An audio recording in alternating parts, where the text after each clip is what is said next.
Hello. അങ്ങനെ ഇക്കൊല്ലത്തെ ഓണവും കഴിഞ്ഞു അല്ലേ. നമ്മൾ മലയാളികൾക്ക് ഏറ്റവും സ്പെഷ്യലായിട്ടുള്ളൊരു ഒക്കേഷനാണ് ഓണം എന്ന് പറയുന്നത്. കഴിഞ്ഞ കുറച്ച് വർഷങ്ങളായിട്ട് ഞാൻ ഓണം ആഘോഷിക്കുന്നത് സിംഗപ്പൂരിലാണ്.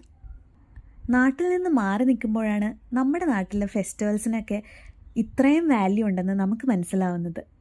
പതിവ് പോലെ തന്നെ ഇക്കൊല്ലത്തെ ഓണവും നാട്ടിലെല്ലാവരും സദ്യ കഴിച്ച് ആഘോഷിക്കുമ്പോൾ ഞാനിവിടെ ജോലി ചെയ്യുമായിരുന്നു. ഒട്ടുമിക്ക പ്രവാസികളുടെ അവസ്ഥ ഇതുതന്നെയായിരിക്കും. വീട്ടിൽ നിന്ന് അയച്ചിരുന്ന സദ്യയുടെ ഫോട്ടോയും പൂക്കളവും അതൊക്കെ തന്നെയാണ് ഏക ആശ്വാസം എന്ന് പറയുന്നത്. നമ്മൾ എവിടെയൊക്കെ പോയി എത്രയൊക്കെ ഓണം ആഘോഷിച്ചെന്ന് പറഞ്ഞാലും നമ്മുടെ വീട്ടിൽ നിന്ന് അച്ഛനമ്മമാരുടെ കൂടെയും കൂട്ടുകാരോടൊപ്പം ഒക്കെ ആഘോഷിക്കുന്ന പോലെയൊന്നും ഒരിക്കലും ആവത്തില്ല. അറ്റ്ലീസ്റ്റ് ഓണസദ്യയെങ്കിലും കഴിച്ച് ഈ വർഷത്തെ ഓണം ആഘോഷിക്കാമെന്ന് ഞാനും തീരുമാനിച്ചു. അങ്ങനെയാണ് ഞാനൊരു മലയാളി ഹോട്ടലിലേക്ക് പോകുന്നത്. എൻ്റെ കൂടെ ചേച്ചിയും ഉണ്ടായിരുന്നു. ചേച്ചി ഇതുവരെ ഓണസദ്യ ഒന്നും കഴിച്ചിട്ടില്ല. ചേച്ചി സദ്യയെ കഴിച്ചിട്ടില്ല ആക്ച്വലി. അങ്ങനെ ചേച്ചിയും കൂട്ടി ഞാൻ ഓണസദ്യ കഴിക്കാൻ പോയി.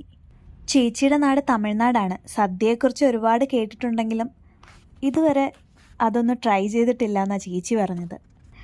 ഞങ്ങൾ അവിടെ ചെല്ലുന്ന സമയത്ത് നല്ല തിരക്കായിരുന്നു. കുറച്ച് നേരം വെയിറ്റ് ചെയ്തിട്ടാണെങ്കിലും ഇന്ന് സദ്യ കഴിച്ചിട്ടേ പോകുന്നുള്ളൂ എന്ന് നമ്മൾ തീരുമാനിച്ചു. ചേച്ചിക്ക് ഇതിൽ പല ഐറ്റംസ് എന്താണെന്ന് അറിയുന്നുണ്ടായിരുന്നില്ല. അങ്ങനെ ചേച്ചി ഓരോന്നായിട്ട് പഠിച്ച് പറയുമായിരുന്നു. ഇഞ്ചിപ്പുളി,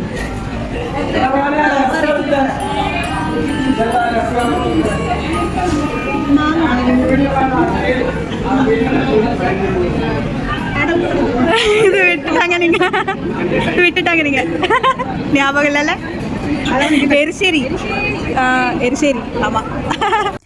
നല്ല ടേസ്റ്റി ആയിരുന്നതുകൊണ്ട് ഞാനും ചേച്ചിയും നല്ല എൻജോയ് ചെയ്ത് കഴിച്ചു.